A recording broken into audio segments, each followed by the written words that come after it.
Can you please welcome Léonie Bucklye, Senior Engineer at Ubotica Technologies. Hello, Leonie. You're going to sit down with me for this one, aren't you? This is great. So we're going to sit down and have a chat, and Leonie has a few slides that she's going to share. Leonie, will you tell us just a little bit about, do you want to tell us a little bit about Ubotica or about yourself first? What would you like? We'll start with Ubotica and then we'll kind of work backwards from there.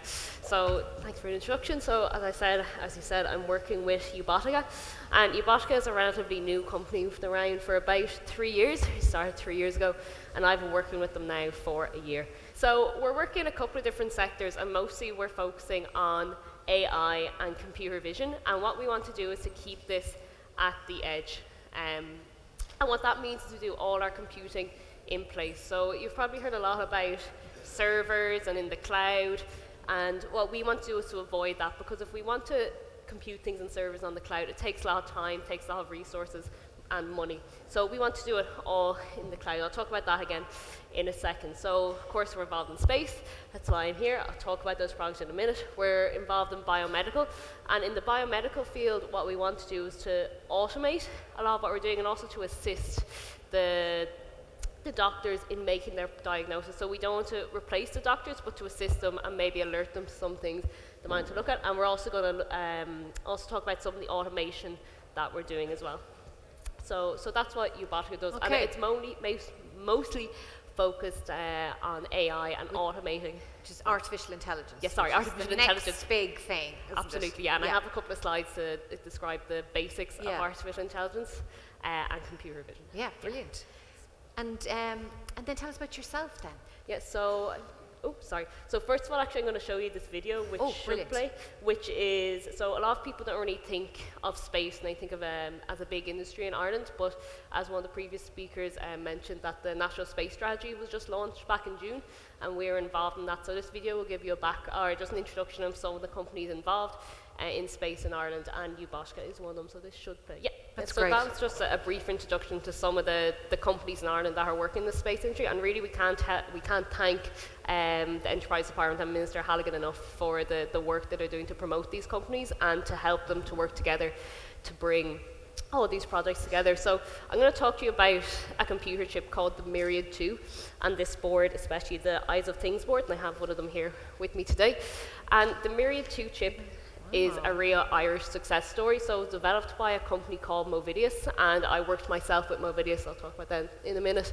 And they developed this chip called the Myriad 2, and the aim of the Myriad 2 is that it will be very, very low energy, but very, very powerful. Because you can imagine if you're doing lots and lots of computation, it'll run down your battery very quickly, and the aim of the Myriad 2 was to work in battery-powered devices, let them do lots of these computations, but to let the battery run for longer.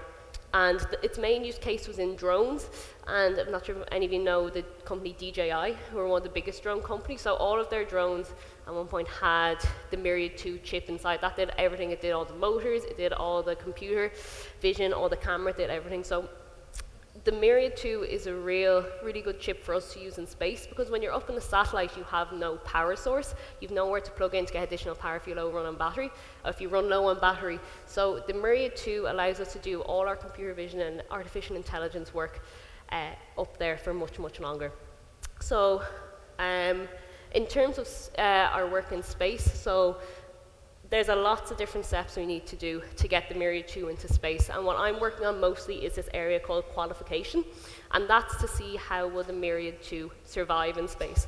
So what I had to do as part of that was bring this board to lots of different space facilities within Europe, and to blast it with radiation and see would it survive. So that's probably the most exciting part of what we did, but before that, it involved months and months and months of writing tests and seeing how the chips behaved in the office, and then to see how it behave under all this radiation. And actually the chip survived. This one wasn't under radiation, we weren't allowed to keep the one that was there, but it survived. And we're working in lots of different areas with developing the software that will run on the chip, and then also how to integrate it with all the other components up in space. Brilliant. So, give you a bit of background. And here's just some photos. So in November last year, we went to CERN, which is where the Large Hadron Collider is in Switzerland. and we were actually working with a beam in the Large Hadron Collider, so we were working for 44 hours straight on that because these beams are so expensive that they run all the time, so you really have to get the maximum amount of time. So I think this was towards the end, so we were very, very tired. Then in March, we got it exposed to more radiation, and then again in May. So we're using all the results from all these tests to see how do we mitigate what happens when it's exposed to this radiation.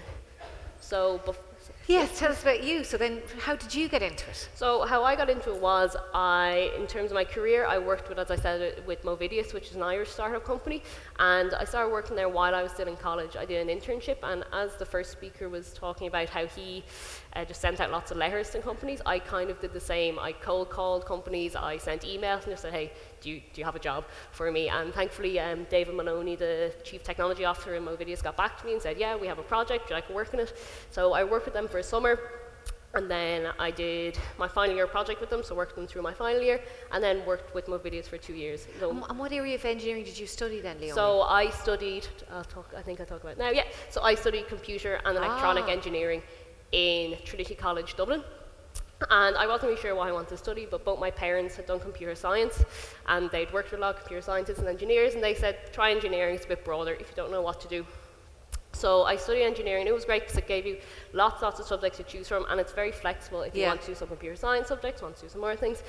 I did my internship with Movidius, and then in terms of what I did in school, I did mostly maths-based subjects. It's what I enjoyed. I wasn't very good at languages or anything like that. So I did physics, chemistry, and applied maths, but what really helped me through school and through college was to keep up my sports. I played camogie with Coola up in Dublin, and I actually can't emphasize that enough. It doesn't have to be a sport, but having a hobby that gives you time, that forces you to stop working, because I know a lot of my friends gave up sports and gave up their pastimes during the leaving cert, and I think sometimes if you have too much time to study, then it's hard to focus, whereas you have your limited time, then you go to training and then you come back. So really I can't emphasize that. And do you still play camogie? I do. Good. I do. So, good. Not as good as I used to, but I still play.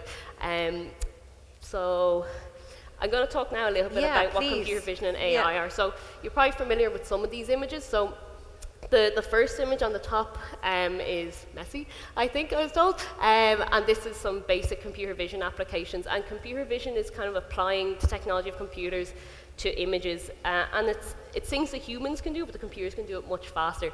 So this is very, very basic computer vision, where we're telling it just find the outline of an object. And then you can get more advanced, which I'll show you in a while, and then come on to artificial intelligence, and that's where we give the computer the ability to think and to learn as well, and that's really, really important that it learns. So the picture in the bottom left is Siri, which if you have iPhones probably know. Siri, So, and how Siri is trained is that, and this is important, that artificial intelligence is trained. It doesn't just know what to do, and how you train it is with lots and lots and lots of data. So for any app or any service that you use, if you're not paying for it, you probably are the product, that they are using your data in some way. I know a couple of months ago there was some app where take a picture and age you and make you look older or make you look like a man, make you look like a woman, and what you didn't have to pay for the service, or you're paying with was your data. So your pictures and your faces were then being used to train more artificial intelligence. And artificial intelligence is used everywhere. So this is an example from my phone, even where I type in dog, and it'll bring up all the pictures of a dog on your phone. And how that works is through training and through things called neural networks. And neural networks are meant to imitate how your brain works. So in your brain you have lots of neurons, and how they work is that if they get a signal and it's strong enough, the neuron will activate, then send signals on to other neurons. And this is what happens with neural networks for images as well. And they pick out different aspects. So for example, for a dog, it might pick out the ears, it might pick out the face, and then if enough of these neurons activate at the end, it'll tell you what it is. So for this really, really simple example, we can have a dog, a wolf, or a cat, and what you do is you give it lots and lots of pictures of dogs, and then if it's right, you say that's correct, and then based on what it did, it says yes, that's good, yes, that's bad, and then it trains. So if we feed it lots and lots of images, it can then figure out what a dog is when we give it an image. But you have to be very, very careful when you're training your model. And this is where a lot of artificial intelligence runs into trouble, that your data has to be very, very diverse. So it worked with this image that I used because it was in my training set, but then if we look at another image, okay, so this dog came out as a wolf, in case my model isn't quite that good.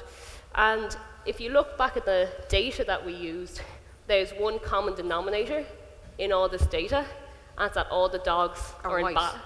Oh, sorry. They're not, well, they're nearly all white, but they're all in baskets. They're all in baskets. So actually, what the model learned to identify is a basket, not a dog.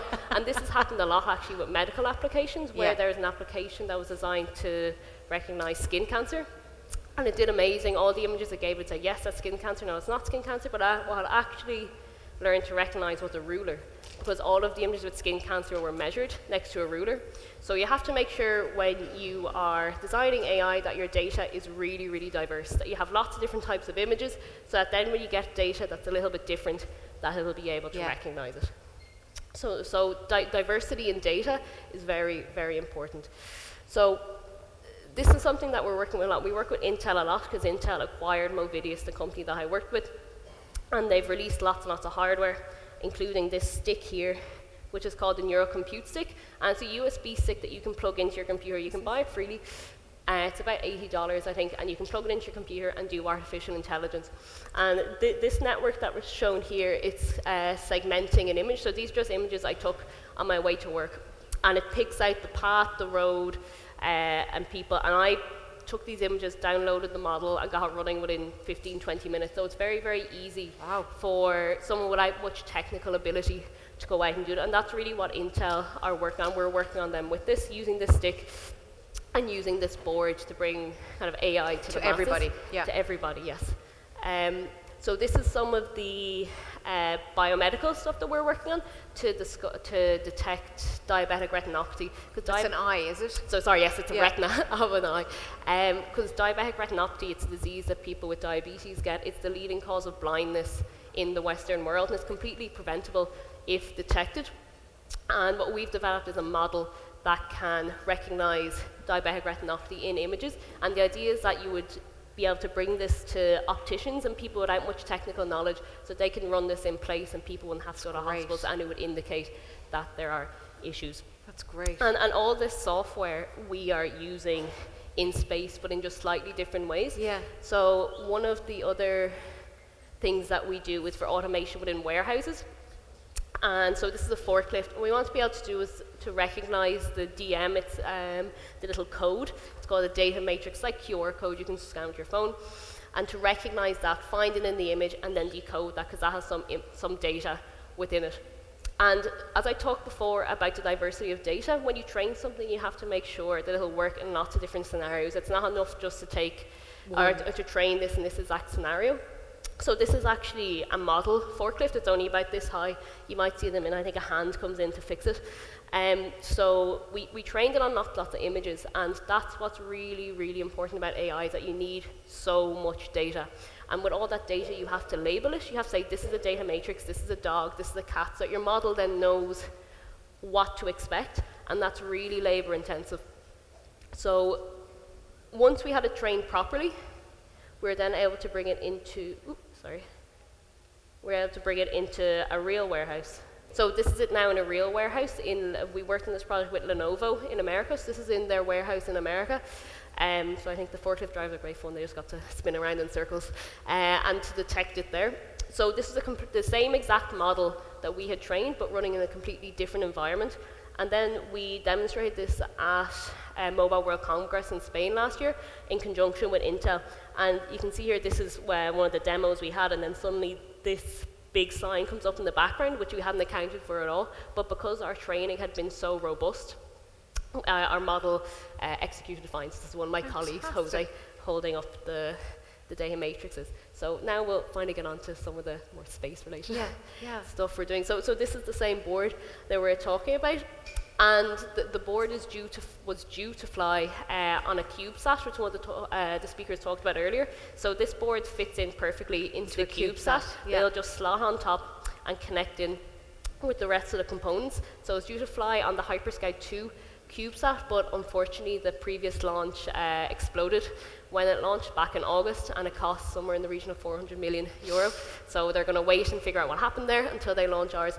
And what the Myriad is going to be doing there is taking in all of the data that is gathered by the satellite. And the problem that ESA and lots of different space organizations have is that they have too much data, that they're gathering lots of data from these satellites, but so much of it is useless because it's covered by cloud.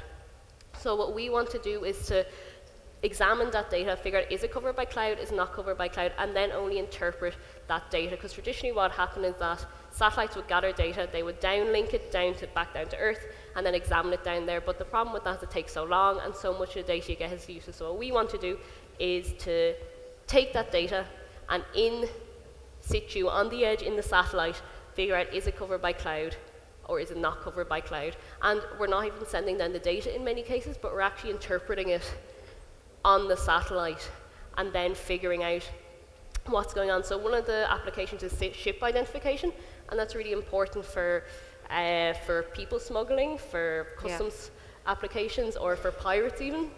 Another one is hyperspectral filtering. So hyperspectral is just another kind of light field that you can see data on, but what we can do is extract much more information from that and then just send down the useful information.